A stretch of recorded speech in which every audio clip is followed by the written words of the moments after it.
যে সেই জমিনে আল্লাহর নবীর ইজ্জত নিয়ে কুলাঙ্গাররা কথা বলে, আল্লাহর নবীর ইজ্জত নিয়ে টানাটানি করে, আল্লাহর নবীর পারিবারিক জীবনকে নিয়ে কুৎসা রটায়, আম্মা জানদেরকে নিয়ে কুৎসা রটায়, নাউযুবিল্লাহি মিন যালিক। অথচ তোমার বাবার বিরুদ্ধে বললে তুমি সইতে পারো না, মায়ের বিরুদ্ধে বললে সইতে পারো না, সন্তানের বিরুদ্ধে বললে সইতে পারো না। এটা কোনো ইমানদারের কাজ হইতে পারে না।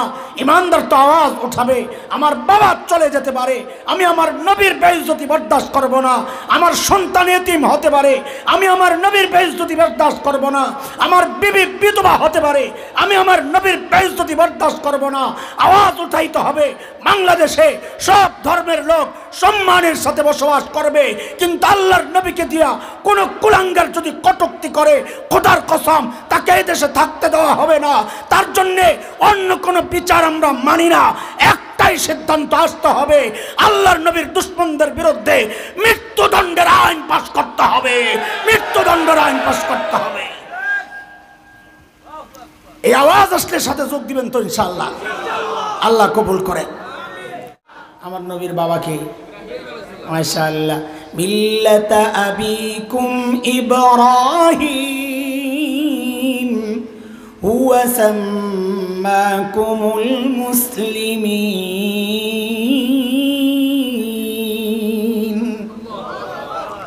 খলিল ইব্রাহিম যখন বাইতুল্লাহ বানান, আল্লাহ খলিলের দিলের মধ্যে ওই কথা ঢেলে দিয়েছেন, খলিল এত দামি একটা কাজ আপনি করেছেন খলিল, আমি আপনাকে পুরস্কার দিতে চাই, কি নেবেন বলেন। খলিল চিন্তা করলেন, সারা জিন্দিগি চায়া চায়া পাইলাম জবিহুল্লাহ ইসমাঈল, সারা জিন্দিগি চায়া চায়া পাইলাম জমজমওয়ালা। বলেন কাকে পাইছে? জমজমওয়ালা কে? ইসমাঈল আলাইহিস সালাম। বলেন না, আরে কথা বলেন। খলিল চিন্তা করছে, সারা জিন্দিগি চায়া চায়া পাইলাম জমজমওয়ালা, সুযোগ যেহেতু পেয়েছি এইবার চাইব সবচেয়ে বড়টা। খলিল এইবার চায়া বসছেন আল্লাহর কাছে কাউসারওয়ালা। কাকে চাইছে? হ্যাঁ, কাকে চাইছে? দেখেন আমি যা বলবো ইনশাল্লাহ দেখবেন আপনারাও খেয়াল করবেন। হুদাই ঘুরতেছি মনে হইব আপনাকে, না না, আমি আসলে কোরআনের একটা আয়াতকে টার্গেট করে কথাগুলো বুঝাইতে থাকি, বুঝানো শেষ তারপরে আয়াত ফিট করি, তখন আপনাদের বোঝাটা সহজ হবে। এই যতক্ষণ যা বললাম না, যে আল্লাহর কাছে প্রস্তাব পাঠাইছেন খলিল, এটা কোরআনের কথা। বাইতুল্লাহ বানায়া খলিল হাত উঠাইছেন কি বইলা, রব্বানা ওয়াবআস ফীহিম রাসূলাম মিনহুম ইয়াতলু আলাইহিম আয়াতিক يتلو عليهم آياتك ويعلمهم الكتاب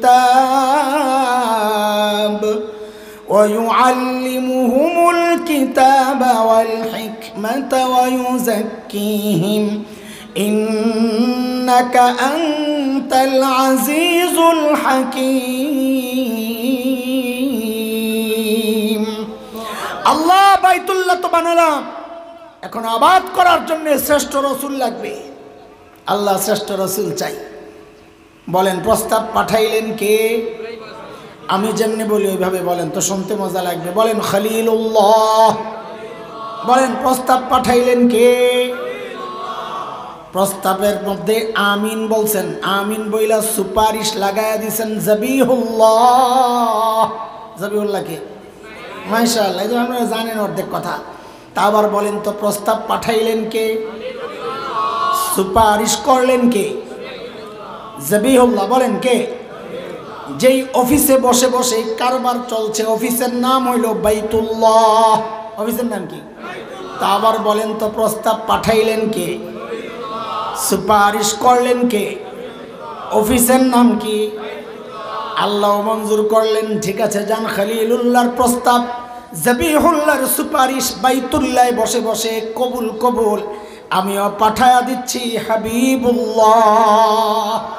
নবী যান, আপনার বাবা প্রস্তাব দিছে দুনিয়ায় যাওয়ার জন্য, চাইতেছে, যান যান। একটু থামেন, নবীর আটকায় দিয়েছেন আল্লাহ। একটু থামেন। কেন? কেন বোঝার জন্য আগে মাহফিল চিনা লাগবো, বোঝা লাগবো। প্রধান বক্তার আসার কথা 10টায়, কথার কথা। আজকে আপনার এই কাহিনী ঘটে নাই, আজকে বড়রা আগে বয়ান করে লিস। সাধারণত প্রধান বক্তা তো পরে বয়ান করে, তাই না? তো মাঝে মাঝে যে উল্টায় সিস্টেম, এটা রাস্তা আজকে হলো একটা দলিল। তো প্রধান বক্তার বয়ান করার কথা 10টায়, বেচারা টাইম মতোই আইছিল, চকবাজার আয়া পড়ছে এক্সামে। আয়োজকদেরকে ফোন দিছে, ভাই ও হারুন ভাই আইছিলাম তো টাইম মতোই, এখন তো একটু দেরি হইব, 10টা মিনিট একটু চালাইতে কর। তো হারুন ভাই আসতে করে একটা স্লিপ দেখছে, প্রধান বক্তার আসতে 10 মিনিট দেরি হবে, আরও 10 মিনিট একটু চালানোর অনুরোধ করতেছি। ভাই ও যত বড় বক্তা হোক, বয়ান ফিনিশিং দেওয়ার পর যদি কেউ এসে খালি কয় 10টা মিনিট চালান, মেজাজটা যে খারাপ হয়, কারণ ফিনিশিং দেওয়া হয়ে গেছে। তো এখন কিছু বললে এলোমেলো কথা বলা লাগবে। পাবলিক ডিজিটাল, পাবলিক বুঝা যায় এটা যে কথা আর এখন লাইনে নাই, কথা এখন এলোমেলো শুরু হয়েছে। তখন পাবলিকের শ্রেণী হয় 3টা। কয়টা? এক শ্রেণী চুপচাপ বসে থাকে, সামনের জায়গা ছাড়ুন না, পরে আবার জায়গা না পাইলে। আরেক শ্রেণী বুড়া শ্রেণী যায় দূরে, একটু ওজু স্ট্যান্ডার সারতে কতক্ষণ লাগে। আরেক শ্রেণী হয় একটু পোলাবাইন টাইপের, দূরে যায় শয়তানের লেঞ্জা টানে, খারে আইবনি রে, কয় আই তো পারে, হুজুর গো ঠিক ঠিকানা নাই, বয়া বয়া খারে আলাপ করে, আরে কথা কর না। এর মধ্যে প্রধান বক্তা মেসেজ পাঠাইছে, ভাই মাইকের আওয়াজ পাইতাছি।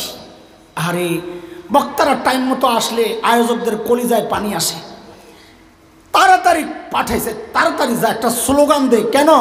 ওই মাহফিলটা এলোমেলো হয়ে গেছে না, এটার একটু জমানের লিগা। তো স্লোগানটা কে দিবে? যিনি আগে বয়ান করতেছেন তিনি দেওয়াটাই ভালো, কারণ তিনি তো কোরআন হাদিসের আলোচনা করতেছেন। তার বয়ান থামায়া, কোরআন হাদিসের আলোচনা থামায়া আরেকজন স্লোগান দিবে, এটা অসুন্দর, তাকেও খাটো করা হয়, ছোট করা হয়। তো সবচেয়ে ভালো হয় আগে যিনি বয়ান করতেছেন তাকে যদি বলা হয় হুজুর একটা স্লোগান, বা হুজুর নিজে যদি কয়েকটা স্লোগান দেই, হ্যাঁ অমুকের আগমন শুভেচ্ছা স্বাগতম, প্রধান অতিথির আগমন শুভেচ্ছা স্বাগতম। তো মানুষ সব দৌড়ে আয়া পড়ছে অলিপুর হিসাবে আয়া পড়ছে, সব দৌড়ায় আইসা মজমা জমা হয়। এরকমই তো হয় নাকি? কথা কর না। আল্লাহ আমার নবীর আটকায় দিয়েছেন, রাখেন যায়েন না। কেন? আপনি প্রধান অতিথি মজমার, আপনি প্রধান আলোচক, প্রধান বক্তা, প্রধান মেহমান। মাহফিলটা একটু এলোমেলো হয়ে রয়েছে, আমি একটা স্লোগান দেওয়াই এলুই, মাহফিলটারে জমাই এলুই, এরপরে যান। কয় স্লোগান কে দিবে? বলে আগের বক্তা। হিসাব তো এটাই, মনে আছে না কথা? কে দিবে স্লোগান? আগের বক্তা। আগের বক্তা কে? আগের বক্তা বলে খলিলুল্লাহ। আমার নবীর আগের বক্তা কে? হযরতে ঈসা আলাইহিস সালাম। শাবাশ, মাশাআল্লাহ। আল্লাহ তাআলা ওই হযরতে ঈসাকে বলতেছেন, নবী ঈসা আপনার পরেই তো প্রধান বক্তা আসতেছে, মাহফিলটা একটা এলোমেলো, আপনি একটা স্লোগান দেন। তো হযরতে ঈসা স্লোগান ধরছেন। কোরআনে এটা আল্লাহ আনছেন কোন জায়গায়? 28 নম্বর পারা, সূরাতুস সাফ, আয়াত নম্বর 6। আমি আগেই বলেছি কাহিনী কইরে টইরে এসে আয়াত ফিট করুন। তো হযরতে ঈসা স্লোগান ধরছেন, কি বলে? আল্লাহ বলতেছেন, وَإِذْ قَالَ عِيسَى ابْنُ مَرْيَمَ يَا بَنِي إِسْرَائِيلَ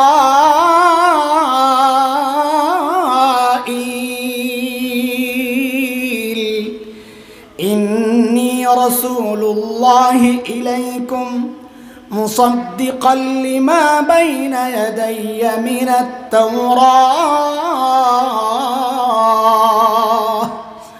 ومبشرا برسول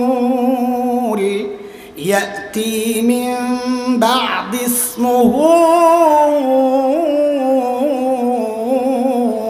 أحمد। ও বনি ইসরাইল শুনো শুনো, এতদিন আমি ওয়াজ করছি ইন্নী রাসূলুল্লাহি ইলাইকুম। ওলামা উঠতি মাত্র উঠতেছেন, এমন আলেমদের দৃষ্টি আকর্ষণ করতেছি, বড়রা তো জানেনি। গভীর থেকে একটা মারাত্মক ষড়যন্ত্রের বিষ দাঁত ভাঙতে চাই, গভীর থেকে একটু মনোযোগ দিলে বোঝা যাবে ইনশাআল্লাহ। এইটা বুঝলে বহু ষড়যন্ত্র আপনি দেখবেন, আরে এটা তো ষড়যন্ত্র, আপনি বুঝে যাবেন ইনশাআল্লাহ তাআলা। হযরতে ঈসার ঘোষণার মূল পয়েন্ট ছিল 2টা। কয়টা বলেন? এ কথা কোন কয়টা? 1 নাম্বার, আমার সাথে সবাই বলেন, ও বনি ইসরাইল, আল্লাহ আমাকে তোমাদের রসুল বানাইয়া পাঠাইছেন। বলেন এটা যদি, এটাই আমাদের আলোচনার মূল পয়েন্ট। মূলত এইটা যার মাথায় আসবে, এইটা যে বুঝবে, সে বহু ফিতনারে দমাইতে পারবে, নিজেই হুজুর লাগবে না। বলেন, ও বনি ইসরাইল, আল্লাহ আমাকে তোমাদের রসুল বানাইয়া পাঠাইছেন। আবার বলেন, ও বনী ইসরাইল, আল্লাহ আমাকে তোমাদের রসুল বানায় পাঠাইছে। তাহলে হযরত ঈসা কাদের রসুল? আল্লাহ কাদের রসুল বানায় পাঠাইছে? বনী ইসরাইল ছিলেন তো ইহুদিরা। কারা কারা? তা হযরত ঈসাকে আল্লাহ কাদের নবী রসুল বানায় পাঠাইছিলেন? কাদের? ইহুদিদের। এখন ইহুদি বলেন কাদের? এটা হচ্ছে 1 নম্বর বক্তব্য। হযরত ঈসার 2 নম্বর বক্তব্য হচ্ছে, এতদিন তো আমি বয়ান করছি, এখন যিনি আসতেছেন প্রধান অতিথি, প্রধান বক্তা আমার পরে, তার সুসংবাদ শোনাচ্ছি তোমাদের। তার নাম হচ্ছে আহমদ। আল্লাহু আকবার। আমার নবীকে আল্লাহ যা দিছেন সব সেরা সেরা জিনিস দিয়া সাজায়া দুনিয়ায় পাঠাইছেন। আরে নাম দিছেন তো 2টা সেরা নাম। আমার নবীর এক নাম আহমদ, আরেক নাম মোহাম্মদ। আহমদ মানে সবচেয়ে বেশি প্রশংসাকারী, মোহাম্মদ মানে সবচেয়ে বেশি প্রশংসিত। কি সুন্দর নাম! আরবের কাফেররা তো পড়ছিল বড় বিপদে। বাজারে হাটে ঘাটে যায় মানুষের কাছে বদনাম করে, এই শোনো শোনো, মোহাম্মদ খারাপ মানুষ, তার কাছে যায়ও না। পাবলিক বলে মোহাম্মদ যিনি সবচেয়ে বেশি প্রশংসিত, তিনি আবার খারাপ হয় কেমনি? লাগছেনি বেজাল? আরে লাগছেনি বেজাল? মিটিং বইছে, রে এই নামে তো বদনাম করা যাবে না। অফিসের দলীয় অফিসে মিটিং বইছে, কয় কি করা যায়? কয় নাম পাল্টা। কি নাম দেওয়া যায়? বাংলাদেশের মুরগি চোরাই যদি থাকতো তো কইতো তেঁতুল হুজুর দিয়ালা, কিন্তু হয়তো ছিল না আর কপাল। তো ওই জায়গার ওই সময়ের যারা মুরগি চোরা ছিল, পান্ডারা নতুন নাম দিছে মোহাম্মদের জায়গায় মুজাম্মাম। নাউযুবিল্লাহি মিন যালিক। কি নাম দিছে? মুজাম্মাম মানে সবচেয়ে বেশি নিন্দিত। কহ এটা ঠিক আছে। বাজারে যাই এখন কয়, হনো কিসে? কই যে মুজাম্মাম আছে না, হের কাছে যাইবা না।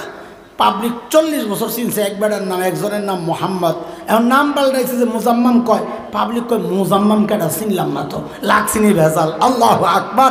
আরে তুমি সারা জিন্দেগি বদনাম করবা, দিন শেষে জিজ্ঞেস করা হবে তুমি কার বদনাম করতেছ?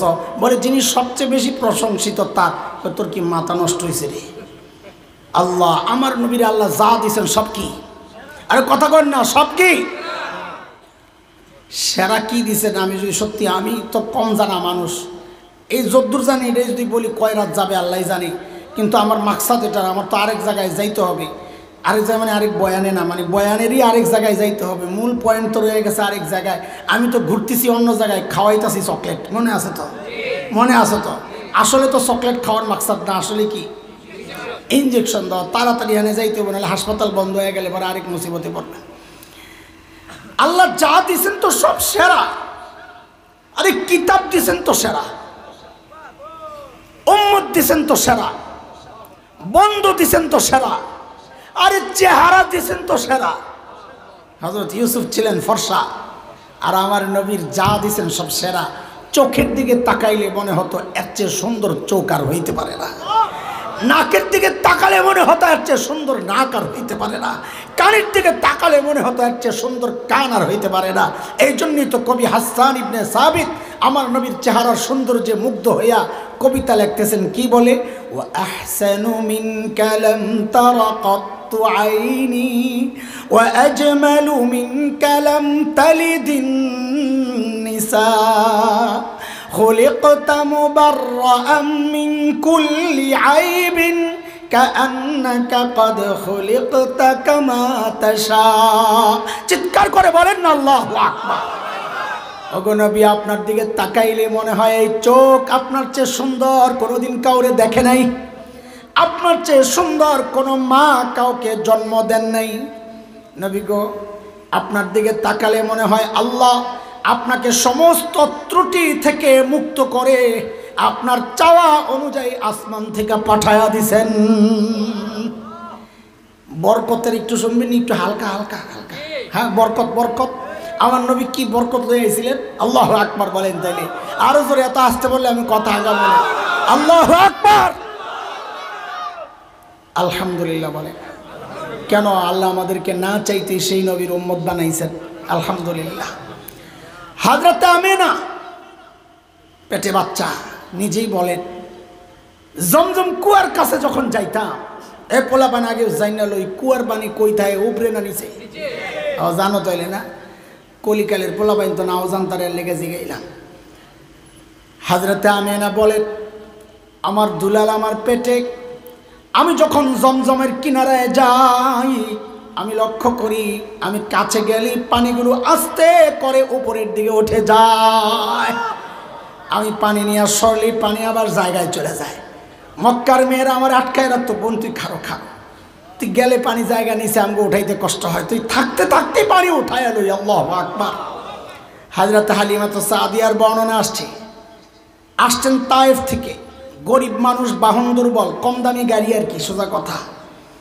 সবার পরে মক্কায় হাজির। আসছে কেন? পয়সার বিনিময়ে বাচ্চাদেরকে নিয়ে লালন পালন করে, এটা ছিল ওই সমস্ত এলাকার কাজ। তায়েফ পরিবেশ ভালো, ওখানে বাচ্চারা ভালো হয়, স্বাস্থ্য ভালো থাকে। হযরতে হালিমা বলেন, মক্কায় ঢুকে শুনলাম সব ধনী ঘরের বাচ্চা আগে আগে শেষ হয়ে গেছে।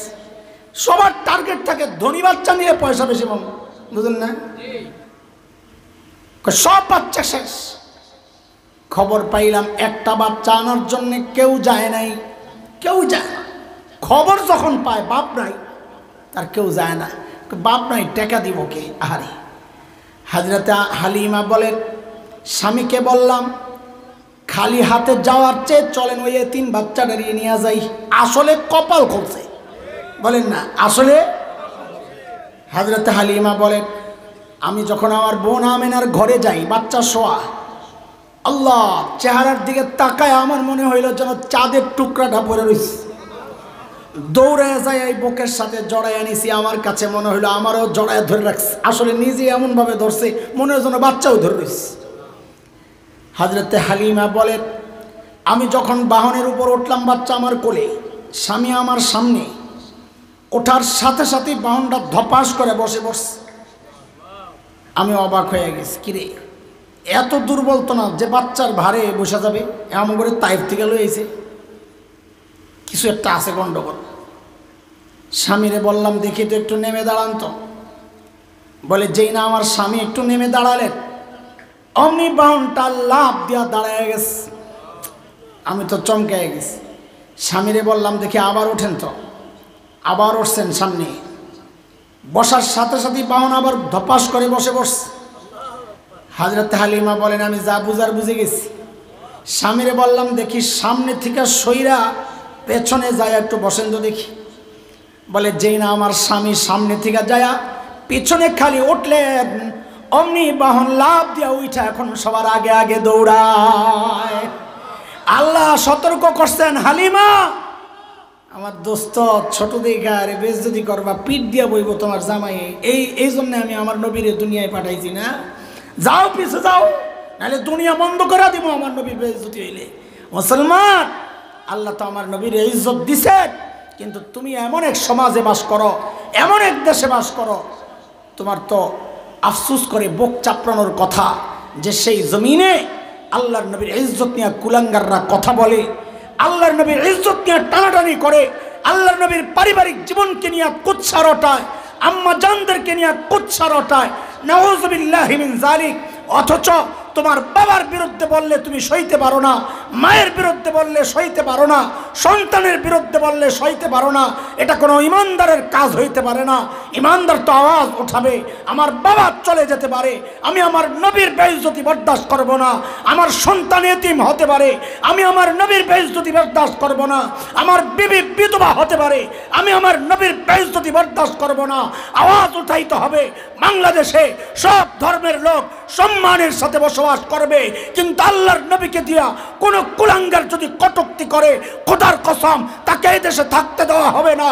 তার জন্যে অন্য কোনো বিচার আমরা মানি না। একটাই সিদ্ধান্ত আসতে হবে, আল্লাহর নবীর দুশমনদের বিরুদ্ধে মৃত্যুদণ্ডের আইন পাস করতে হবে, মৃত্যুদণ্ডের আইন পাস করতে হবে। এই আওয়াজ আসলে সাথে যোগ দিবেন তো ইনশাআল্লাহ। আল্লাহ কবুল করেন। হযরত হালিমা বলেন, এখন বাহন সবার আগে আগে দৌড়ায়। তায়েফের মেয়েরা ডাক দিছে, হালিমা কি কাহিনী কি? বাহন চেঞ্জ হয়েছে নাকি? কয় না, আগেরটাই। কয় তো খাওয়াইছো কি? কয় না, কিচ্ছুই খাওয়াই নাই। কয় তো এই জোর পাইল কই? হযরত হালিমা বলেন, এটা বাহনের কেরামতি না, এটা আমার কোরাইশি মেহমানের বরকত। তায়েফ পৌঁছার পর হযরত হালিমার বকরিগুলো ঘাস খায়া যখন ঘরে ফেরত আসে, দেখা যায় দুধের ওলানগুলা দুধে ভরা, অন্য মেয়েদের বকরির ওলানে দুধ নাই। তো অন্য মেয়েরা এসে হযরত হালিমার কাছে জিজ্ঞেস করে, হালিমা তোমার বকরি দুধ খায়, এই ঘাস খায় কোন জায়গায়, একটু দেখায় দাও না ওই জায়গাটা। এই মুড়া পোলাবেন দেখলে আমরা দুষ্টামি করে বলি না, এই তোর বাপে কোন দোকানের চাইল খাওয়ায় রে? হ্যাঁ, তা হালিমার আয়েশা জিজ্ঞেস করে, হালিমা তোমার বকরিগুলো কোন দোকানের চাইল খায়, মানে কোন জায়গায় ঘাস খায়, একটু দেখায় দিলে আমগুলো রে, হ্যাঁ তোর একটু দুধ পাইতো। হযরত হালিমা বলেন, আরে বোকার দল, এটা ঘাসেরও বরকত না, এটা বকরিরও বরকত না, এটা আমার কুরাইশি মেহমানের বরকত। দোস্ত আমি আগেই কইছি, এইভাবে চলতে থাকলে রাইতবি মজাও লাগে, চকলেট খাইতে তো ভালোই লাগে না, চকলেট তো মজাই লাগে ঠিক না, কিন্তু চকলেট খাওয়াইতে খাওয়াইতে শেষে হাসপাতাল বন্ধ হয়ে গেলে তো মুসিবতে পড়বেন। আচ্ছা বলেন, এই যে যা দেখলাম সব সেরা সেরা, ওই যে বাবা, কোন বাবা? সাবাস, কোন বাবা? 440। আচ্ছা ওই বাবা তার মেয়েকে কি এমন ছেলের কাছে বিয়ে দিবে যেই ছেলের ঘর বাড়ি নাই? হ্যাঁ, এক কথা বুঝতে বলেন, আমি কিন্তু আসল পয়েন্টে ঢুকে যাচ্ছি খুব দ্রুত, অনেক কিছু ফালাইয়া দিয়েছি ইচ্ছা করে। বলে ওই বাবা তার মেয়েকে এমন ছেলের কাছে দিবে যেই ছেলের ঘর বাড়ি নাই? একটু ফ্যানটা ঘুরাই দাও না, আবার ঘুরাই দিও পরে একটু ঠান্ডা হইলে, বাতাসটা জায়গা আওয়াজটা রইলে। আমি দুর্বল মানুষ, তো আমার লগে যুদ্ধ করলে আমি তো ঠিকতারি না, এই বাতাসে যুদ্ধ করে আমার আওয়াজের লগে। কিন্তু গাইমা তো যাইতেছে গা, সব যা খাইছিলাম বাইরে যেতেছে গা। আসসকে মিশা কথা কইছি, ফেলাবেন মজা লয় আমার লগে। আচ্ছা শোনেন, আচ্ছা আবারও জিজ্ঞেস করি, ওই বাবা, কোন বাবা জানো? ওই বাবা কি তার মেয়েকে এমন ছেলের হাতে তুলে দিবে যে ছেলের ঘরবাড়ি নেই, ভাঙ্গাচুরা দিবে না? তাহলে উদাহরণটা তো মিলল না। আমরা তো নবীর সাথে তুলনা দিতেছি, উদাহরণ কেন মিলল না? কারণ আল্লাহ না বলে সব সেরা সেরা জিনিস দিছে, তো কই এক আসলটাই তো মিলে নাই। বলে কেমনি? বলে আল্লাহ আমার নবীকে তাইলে যদি সব সেরা সেরা জিনিসই দেন তো পাঠাইলেন কোন জায়গায়? দুনিয়ার সেরা সুন্দর জায়গা সুইজারল্যান্ড, দুনিয়ার সেরা সুন্দর জায়গা যাকে ভূস্বর্গ বলা হয়, দুনিয়ার জান্নাত বলা হয় কাশ্মীর। কই আল্লাহ তো আমার নবীকে ওখানে পাঠাইলেন না, পাঠাইলেন কোথায়? সূরা ইব্রাহিমে আসছে, কোরআনের ভাষায় খলিল ইব্রাহিমের বলা বক্তব্য এটা। পাঠাইলেন কোথায়? ওয়াদিন গায়রি যারা, বৃক্ষলতাহীন জলশূন্য বালুকাময় জায়গা, গাছ নাই, গাছালি নাই, ফসল নাই, ফল ফলাদি নাই, কিচ্ছু নাই, আছে মরুভূমি, পাথর। এমন একটা অনুর্বর জায়গায় আল্লাহ আমার নবীকে কেন পাঠাইলেন? প্রশ্ন জাগে কি জাগে না? আগে কর, এই তাড়াতাড়ি কর। প্রশ্ন না জাগলে আর আগানো যাবে না। প্রশ্ন জাগে কি জাগে না? কিছু সময় চলবে, প্রশ্ন আসবে, জবাব দিব, জবাবের উপর আবার প্রশ্ন আসবে, আবার জবাব দিব, আবার প্রশ্ন আসবে, আবার জবাব দিব, এইভাবে কিছু সময় আবার আগাবে। এই জন্য একটা মিস করলে পরেরটা বোঝানো কষ্ট হবে। চেইন কথা, একটার সাথে আরেকটা জোড়া দেওয়া, আগেরটা মিস করলে পরেরটা বোঝা যাবে না। বলেন এই প্রশ্ন জাগছে কিনা আপনাদের? দুনিয়ার সেরা সুন্দর জায়গায় আমার নবীর আল্লাহ না পাঠাইয়া পাঠাইলেন কোথায়? এই জায়গাটার নাম হইল জাজিরাতুল আরব। বলেন আমার সাথে, সবাই বলে, শব্দটা বলেন, কোথায়? জাজিরাতুল আরব। জাজিরাতুল আরবে কেন পাঠাইছেন এটা বলার আগে আগে জাজিরাতুল আরবের ভৌগোলিক অবস্থানটা একটু লক্ষ্য করেন। সেটা হচ্ছে জাজিরাতুল আরবের 3 পাশে পানি, পারস্য উপসাগর, ওমান উপসাগর, আরব উপসাগর, ভারত মহাসাগর, পশ্চিমে আছে লোহিত সাগর। 3 দিকে জাজিরাতুল আরব, একদম ইয়ামান থেকে সেই জর্ডান পর্যন্ত পুরা এলাকা, কুয়েত, কাতার, বাহরাইন, আরব আমিরাত, সব জাজিরাতুল আরব। 3 দিকে পানি, একদিকে জর্ডান, ইরাকের সাথে জমিনের সংযুক্তি আছে। খুব খেয়াল করেন, খালি কয় দিক, পানি কয় দিক? পানি কয় দিক মানে খালি আর কি, পানি তো শূন্য। পানি কয় দিক? জমিনের সাথে লাগা কয় দিক? ঠিক মানুষের দেহের মধ্যে, মানুষের হার্ট যে আছে, কলব, এই হার্টের যে অবস্থা, 3 দিক শূন্য, একদিক লাগা শরীরের সাথে, বডির সাথে। এই জন্যে ভূবিজ্ঞানীরা জাজিরাতুল আরবের নাম দিয়েছেন জিওগ্রাফিক হার্ট। এটা বিশ্ব মানচিত্রের হার্ট। এতক্ষণ বলেছি আল্লাহ আমার নবীকে কই পাঠাইছেন? জাজিরাতুল আরবে। বলেন না কোথায়? এখন থেকে আর এই শব্দ ব্যবহার করব না। এখন থেকে বলবো আল্লাহ আমার নবীকে হার্টে পাঠাইছেন। কোথায়? কোথায়? বলেন না কোথায়? আবার প্রশ্ন আসবে, হার্টে কেন পাঠাইলেন? বিশ্ব মানচিত্রের হার্টে কেন? তো এটার জন্য শুনেন, আমার নবী দুনিয়ায় আসার আগে যত দার্শনিক দুনিয়ায় ছিল, গ্রিক দর্শন, রোমান দর্শন, ব্যাবিলিয়ন, ইরাকি, মিশরি, যত প্রাচীন দর্শন ছিল, সমস্ত দার্শনিকের বক্তব্য ছিল মানুষকে নিয়ন্ত্রণ করে তার ব্রেন। কে? বলেন না কে? সর্বপ্রথম আমার উম্মি নবী সাল্লাল্লাহু আলাইহি ওয়াসাল্লাম ঘোষণা দিলেন যে না, মানুষকে তার ব্রেন নিয়ন্ত্রণ করে না, মানুষকে নিয়ন্ত্রণ করে তার হার্ট। কে? নবী বললেন, আলা ওয়া ইন্না ফিল জাসাদি মুদগাহ ইযা সালাহাত সালাহাল জাসাদু কুল্লুহু ওয়া ইযা ফাসাদাত ফাসাদাল জাসাদু কুল্লুহু আলা ওয়া হিয়াল কলব। হাদিসের তরজমা আমি যাব না, যতটুকু দরকার অতটুকু বলি। নবী বললেন, হার্ট ঠিক তো বডি ঠিক। বলেন আমার সাথে, হার্ট ঠিক তো। বলেন হার্ট ঠিক তো। আল্লাহ আমার নবীকে পাঠাইছেন কোথায়? দুনিয়ার কোথায়? হার্টে। হার্টে কেন পাঠাইলেন? আল্লাহ যেন বলছেন, নবী আপনি যেহেতু একমাত্র বিশ্বনবী। আমার নবী কি বিশ্বনবী না? আমি বিশ্বনবী বলি নাই। একমাত্র না বললে সব গন্ডগোল লেগে যাবো আবার। বলেন আমার সাথে, আমাদের নবী কি?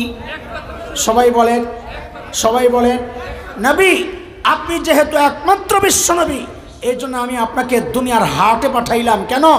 আপনি হার্টে মেহনত করেন, কারণ একসাথে গোটা বিশ্বে মেহনত করা আপনার জন্য কষ্টের হবে। আপনি সময়, এত অল্প সময় আপনার জন্য কষ্টের হবে, সেজন্যে আপনি হার্টে মেহনত করেন। হার্ট ঠিক হয়ে গেলে আমি আল্লাহ সারা দুনিয়ার বডি ঠিক করে দিব। কারণ নবী তো বলেছেন হার্ট ঠিক তো, হার্ট ঠিক তো। আরে বলেন না হার্ট ঠিক তো। এটা একটা উদাহরণ শোনেন ছোট্ট করে। ধরেন আপনারা এখানে যারা বসে আছেন, এটা এই স্থল জায়গা না হইয়া যদি পানি হইতো, একটা পুকুর হইতো, তো এই পুকুরের ঠিক মাঝখানে যদি একটা ঢিল ছুটতেন, তো ঢেউটা সমান তালে চারোদিকে ছড়াইতো, তাই না? হ্যাঁ, কিন্তু যদি এক সাইডে মারতেন, তাহলে ঢেউটা শক্তিশালীভাবে একদিকে আসছে পড়তো দ্রুততার সাথে, আরেক দিকে যেতে যেতে দেরি হয়ে যাইত এবং ঢেউটা দুর্বল হয়ে যাইত। আমার নবী যেহেতু একমাত্র বিশ্বনবী, এই জন্য আল্লাহ সারা দুনিয়ার হার্টে মাঝখানে পাঠাইছেন। কেন? যেন সারা দুনিয়ায় হেদায়েতের নূর সমান তালে ছড়ায়া যায়। আচ্ছা, আরেকটা উদাহরণ বুঝেন। আমাদের একজন বড় মুফাসসির ছিলেন আল্লামা আব্দুল গফফার রহমতুল্লাহ আলাইহি।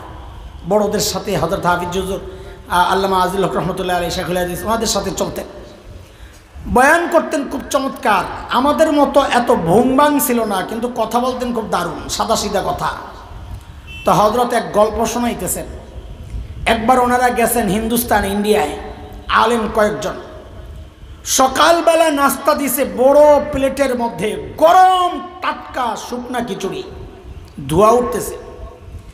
ঠিক খিচুড়ির মাঝখানে দিছে ঘি। ঘি ঘি এমনি তো জমাট থাকে, কিন্তু গরমের মধ্যে পড়লে ঘি তেলের মতো হয়ে যায়, তাই না?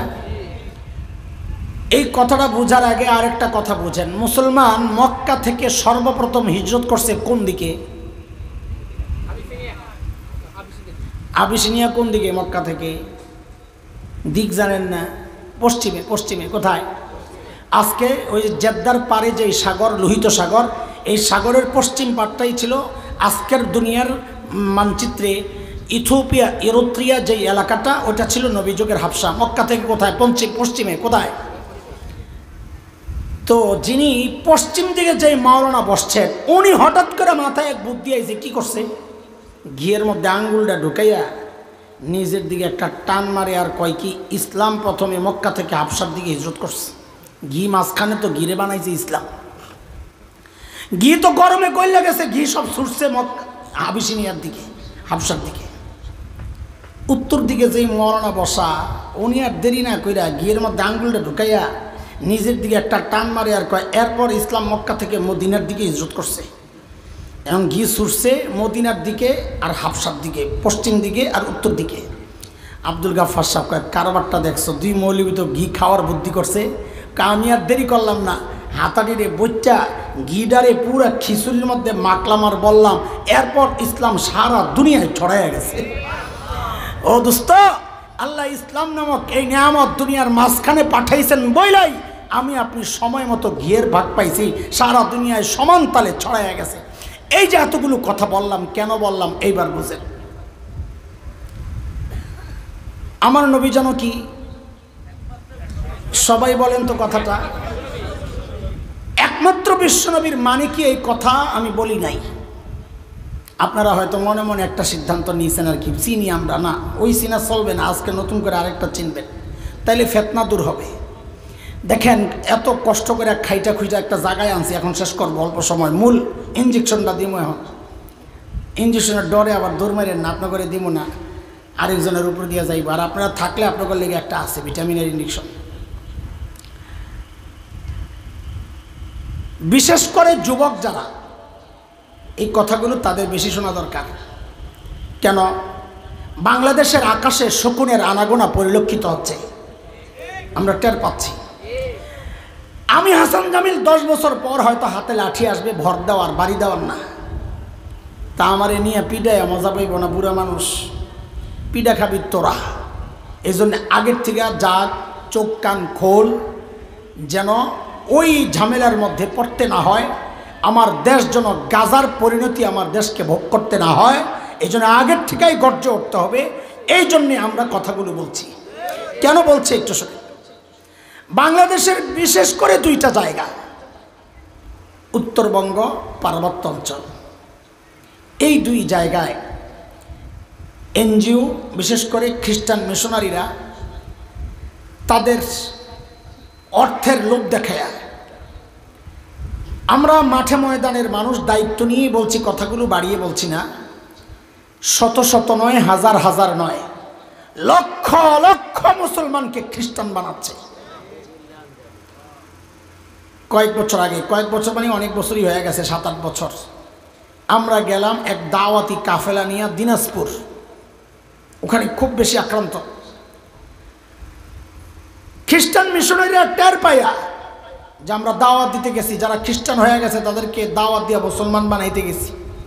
ওরা টের পাইয়া গেছে পুলিশের কাছে, থানায়। অভিযোগ কি? ঢাকা থেকে কিছু মৌলবী আসছে, এদের মতিগতি ভালো না, মারামারি হইতে পারে, রক্তারক্তি হইতে পারে। পুলিশ আমাদেরকে ডাকালো, গেলাম। তখন তো আমি টিং টিং মাস্কার, এখন তো কয়েক জায়গায় খাওয়ান লাগে, মোটা হয়ে গেছি গা, তখন তো এক জায়গায় পাই না, চিকুনা ছিলাম। তো পুলিশ আমার এই জায়গায় কি লেগাইছে, আমি আইসি আমাদের ভাই খ্রিস্টান হয়ে গেছে, ঘর ছাইয়া দিছে, তারে বুঝাইয়া ঘরে ফেরত নিতে আসছি। এটাই তো কাহিনী। কেন আপনারা মারামারি লাগাইবেন কেন জানেন? এমনকি ভাই আমার দেখে কি মনে হয় আমি মারামারির প্লেয়ার, মারামারিটা প্লেয়ার আছে না, নিরীহ মানুষ। তখন পুলিশ আমাদেরকে একটা প্রশ্ন করেছে, খুব মনোযোগ, খুব মনোযোগ, খুব মনোযোগ। আমি মনে করি এই প্রশ্ন বহু মানুষের মাথায় ঘুরে।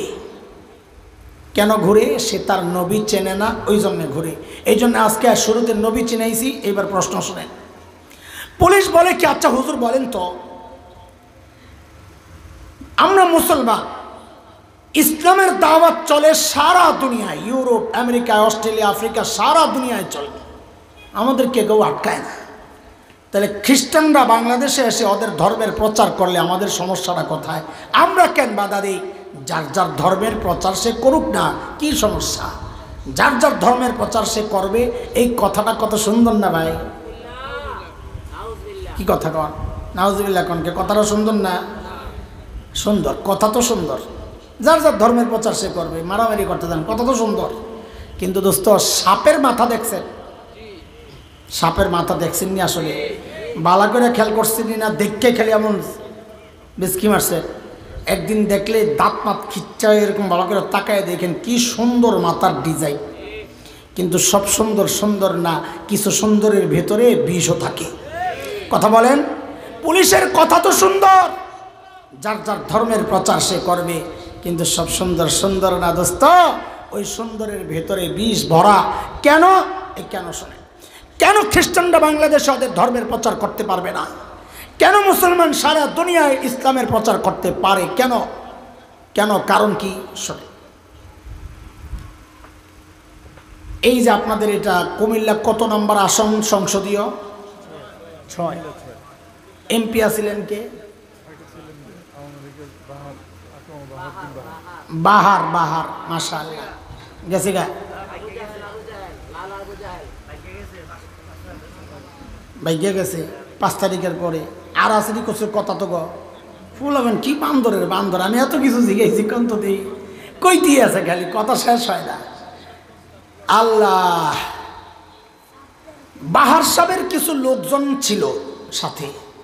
আপনারা কোন সামসা বলা ঠিক না, মানে তার একান্ত কাজগুলা করাইতো আর কি। আমগোল আগে এরকম মাদ্রাসা চালাইতো। হঠাৎ ওরা দেখে কি চকবাজার, আপনাকে একই তো আসর, চকবাজারে বিশাল এক সাইনবোর্ড লাগানো, লেখা এমপি সাহেবের কার্যালয়। কি লেখা? এখন বাহার সাহেবের লোক পোলাবাইনগুলা কয়, কিরে আমরা থাকতে এমপি সাহেবের অফিস করলো কেনা? আমরা জানি না। কয় চল যাই। যে জিজ্ঞাসা, এই তোরা কারারে? কয় এমপি সাহেবের লোক। কয় অফিস কার? কয় এমপি সাহেবের। কয় কোন এমপি সাহেব? কয় সাদেক হোসেন খোকা। কোন এমপি? অনেকে চেনেন না, এই জন্য জিনিসটা বুঝতেছেন না। সাদেক হোসেন খোকা 20 বছর আগে এমপি ছিল, ঢাকা সূত্রাপুর কোতোয়ালি আসন। শেখ হাসিনা হাসছিল তখন তার সাথে, খোকার সাথে। এখন যে মেয়র আছে নতুন করে হয়েছে যে, হ্যাঁ কিনা, ইশরাকের বাপ সাদেক হোসেন খোকা। কয় সাদেক হোসেন খোকা এমপির অফিস। এমপি আসছিল কয় বছর আগে? আসন কোনটা? ঢাকা সূত্রাপুর কোতোয়ালি আসন। এই কথা বলার সাথে সাথে ওই পোলাবেন যেটি গেছিল বাহার সাহেবের, ওরা ধৈরা গইন্না 20টা পিঠা লাগাইছে। কয়টা? আরে সংখ্যাটাও বলেন না, কয়টা? জোরে কর, আরো জোরে কর। ওরা পিঠা পুডা খাইয়া আইসে বিচার লইয়া হারুন ভাইয়ের কাছে, আর নাইলে মনে করেন আপনার কাছেই আইসে। আপনি ইমানদার মানুষ, এক পক্ষের কথা শোনেন না। কয় যারা পিড়াইছে অগর লইয়া, তো 2 পক্ষ হাজির। কিরে পিড়াইছস? কয় হ। কয়টা দিছস? কয় 20টা। কি জন্যে? কয় অপরাধ 2টা। কয়টা? কথা কর। কি অপরাধ? কয় 1 নম্বর অপরাধ হইল, যেই এমপি সাদেক হোসেন খোকার অফিসাররা খুলছে, ওনার এমপির টাইম এক্সপায়ার হয়েছে, শেষ হয়েছে 20 বছর আগে। এই জন্যে গন্যা 20টা পিঠা লাগাইছে। 2 নম্বর অপরাধ, কয় যার এমপির অফিস খুলছে, যেই এমপির, সেই খোকার আসন এই কুমিল্লা সদর না, তার আসন হইল ঢাকা সূত্রাপুর কোতোয়ালি আসন। অফিস খুলবি হেনে যায় খোল, এনা এসোস কেন? 20 বছর আগের এমপির অফিস খুলছস, গন্যা 20টা বাড়িয়ে দিছি। আচ্ছা আপনারাই বলেন, বিচার কি করবেন? বাড়ি দেওয়া ঠিক আছে না ওই ঢাকার এমপির অফিস এখানে এসে খোলার পাগলামি ঠিক আছে? জোরে করেন, এটা জোরে শুনতে চাই। আমি এত আস্তে শুনলে কথা আগামো না। হ্যাঁ, এটা ভালোই বুঝেন, কিন্তু দিনের ব্যাপার আসলে আপনি আস্তে উদার হয়ে যান। কেন আপনারা হুজুররা এত গরম হন? যার যার ধর্মের প্রচার সে করবে। সুবহানাল্লাহ। ও ভাই, কেন খ্রিস্টানরা বাংলাদেশে ওদের ধর্মের প্রচার করতে পারবে না? বুঝেন। ও দোস্ত, অপরাধ ওদের একটা না, 3টা অপরাধ। বলে কেন? বলে যেই নবী ঈসার ধর্মের প্রচার ওরা বাংলাদেশে করছে, ওই নবী ঈসার ধর্মের ডেট এক্সপায়ার হয়ে গেছে 1500 বছর আগে। বলে তা আপনারা কেন করেন? কারণ আমি এই জন্যে করি, আমার নবী ছাড়া দুনিয়ায় যত নবী আসছেন সমস্ত নবীর নবুয়তের টাইম ছিল ফিক্সড। আমার নবী একমাত্র বিশ্ব নবী যার টাইম কোনো ফিক্স নাই, তিনি কিয়ামত পর্যন্ত নবী। বলে কেন পিঠা লাগাইতে চান?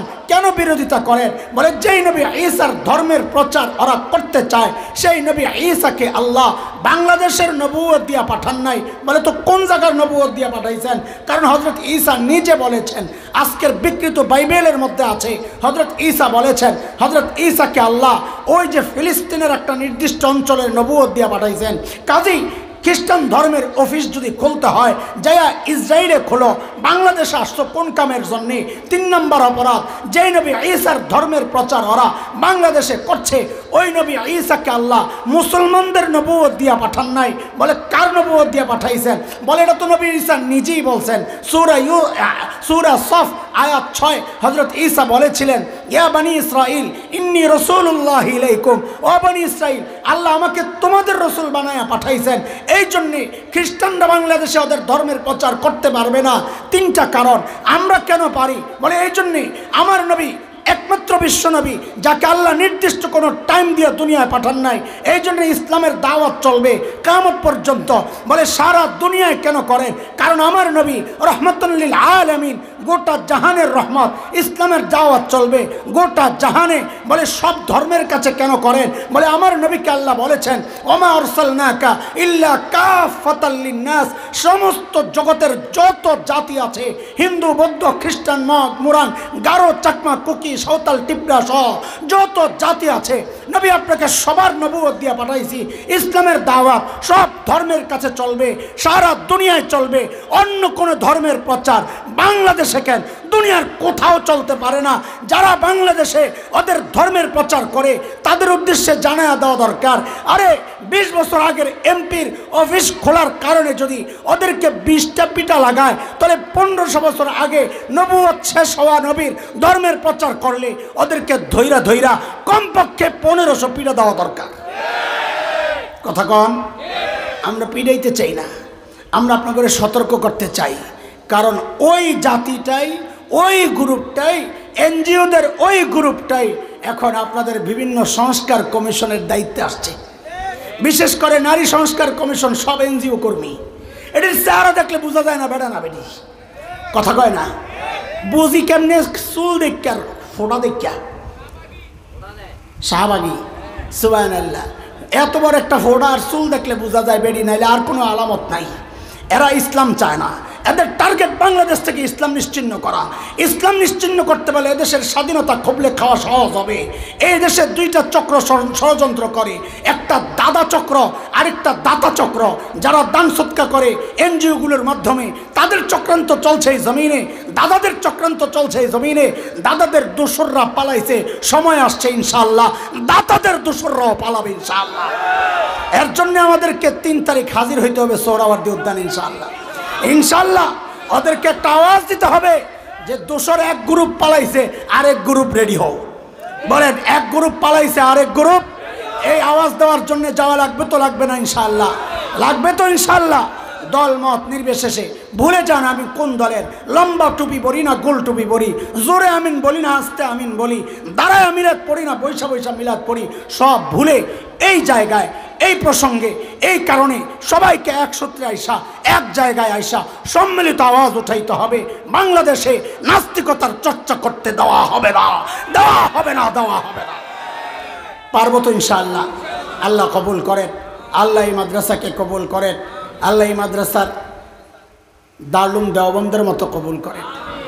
মাদ্রাসার জন্য এত বিশাল সম্পদ, কোটি কোটি টাকার সম্পদ যারা এইভাবে দিয়ে দিছেন, আল্লাহ তাআলা তাদেরকেও কবুল করেন। মাদ্রাসাকে সমস্ত ফিতনা থেকে আল্লাহ হেফাজত করেন। আল্লাহ তাআলা মাদ্রাসার এখন যারা জিম্মাদারিতে আছেন তাদেরকে ইখলাসের সাথে মাদ্রাসার খিদমতে আল্লাহ তাআলা লাগায় রাখেন। আপনাদের দিলের মধ্যে মাদ্রাসার মহাব্বত আল্লাহ বসায়া দেন। আমি টুটা ফাটা কিছু কথা বলছি, এই দেখচালন বাইচালনের মাল বেচা কষ্ট আছে, বুঝুন না এই কথা।